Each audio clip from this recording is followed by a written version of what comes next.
barattoonni muslimaa wayita galmeef gara mana barnootaa deemanitti siiriin itti hojjetame haala yaaddeessaa keessa jiru. Godina Siltee magaalaa Qibaatitti barattoonni muslimaa wayita galmeef gara mana barnootaa deemanitti siiriin itti hojjetame 100 ol dhukkubsachuun yeroo ammaa giddu gala qiraatii ruqaa kan magaalaa Waraabeetti argamu keessatti argamu. Maatiin daa'imman kanneen ilmaan isaanii sababa siiriin itti hojjetame irraa kan ka'e dhukkubsachuu fi giddu galicha fiduun waliin rakkataa jiraachuu Haaruun miidiyaatti himan yoo ta'u, dhukkuba ijoollee isaaniitiin dabalataatti haalli jireenyaa qormaata guddaa isaaniitti ta'uu ibsaniiru.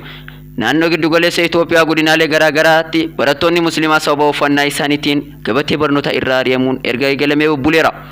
Godina Guraagee aanaa Annoor mana barnoota sadarkaa lammaffaa Gunchireetti barattoonni muslimaa 2000 ol sababa hijaabaatiin bara 2005 barnoota irraa kan ari'aman yoo ta'u, tibbanna ammoo godina Siltee magaalaa Qibaatitti barattoonni mana barnoota sadarkaa tokkoffaa Qibaatti galmee bara barnoota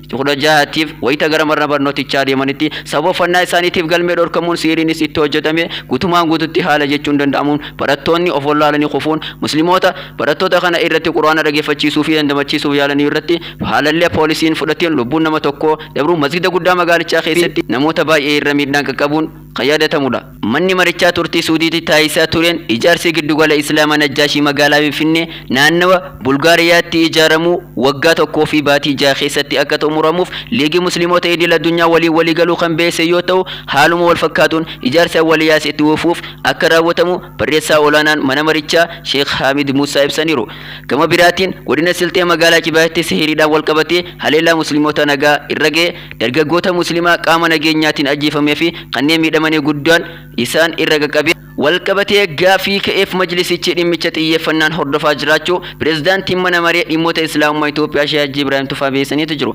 Eegaan hordoftootaa fi kabajamtoota chaanaalii yuutuubii Toltuu Miidiyaa kan biyya keessa teessanii biyya alaa teessanii mana keessa teessanii chaanaala Toltuu Miidiyaa irraa sagalee keenya dhaggeeffachaa jirtan. Odeessaaleen garaa garaa babbareedaan kanneen amantaadhaan wal qabatan akka isin bira qaqqabuuf namoonni chaanaala kana agartan sagalee teenya tana agartan sabiskiraayib godhuudhaan maatii keenya ta'aa isiniin jenna hanga sagantaa biraatti walitti bulitti nagaan turaa isiniin